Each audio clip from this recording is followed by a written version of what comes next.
गत कक्षा में हमने उदात्त स्वर के बारे में जाना था। उदात्त क्या होता है। आगे आज की कक्षा में हम अनुदात्त स्वर के बारे में पढ़ेंगे। महर्षि पाणिनि अष्टाध्यायी में सूत्र लिखते हैं, नीचैरनुदात्तः। प्रथम अध्याय के द्वितीय पाद का 30वां सूत्र है। यह पदच्छेद है इसका, नीचैहि अनुदात्तः। अनुदात्त होता है। अनुदात्त कौन होता है? नीचैहि। नीचे ही का क्या मतलब है? तो इसकी वृत्ति वरदराजाचार्य, उन्होंने तो खैर नहीं लिखी है, सिद्धांत कौमुदी में यह भट्टोजी दीक्षित ने लिखी है। वो लिखते हैं, ताल्वादिषु सभागेषु स्थानेषु अधोभागे निष्पन्नो अच अनुदात्त संज्ञः स्यात्।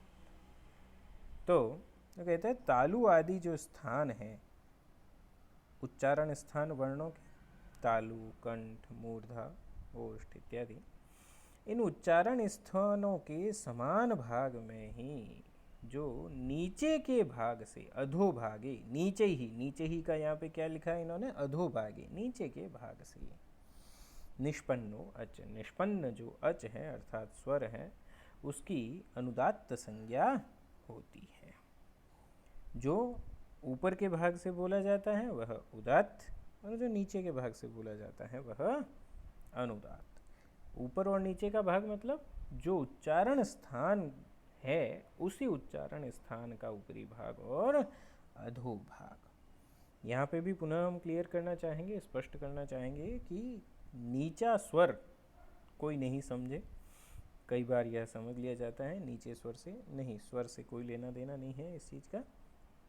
यहाँ पर उच्चारण स्थान का ऊपरी भाग जो होता है वह उदात्त होता है, और उच्चारण स्थान के अधोभाग से जो अच निष्पन्न होता है वह अनुदात्त संज्ञक होता है।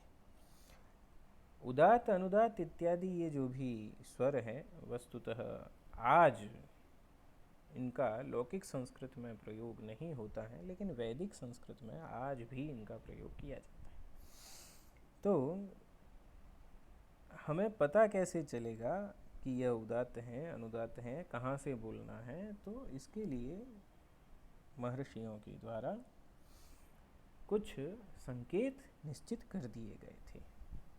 तो जब किसी वर्ण या वर्ण के नीचे हम आड़ी ऐसी, ये देखिए अ के नीचे एक रेखा लिखी हुई है, रेखा खींची हुई है अ के नीचे की तरफ। यह जो आड़ी रेखा जिस वर्ण के नीचे होती है उसका उच्चारण अनुदात्त तरीके से होता है, उसको अनुदात्त भी माना जाता है।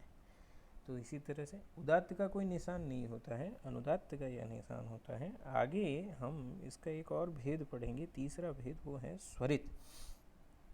अग्रिम सूत्र में, अग्रिम जो वीडियो आएगा हमारा, उसमें हम स्वरित के बारे में भी चर्चा करेंगे। धन्यवाद।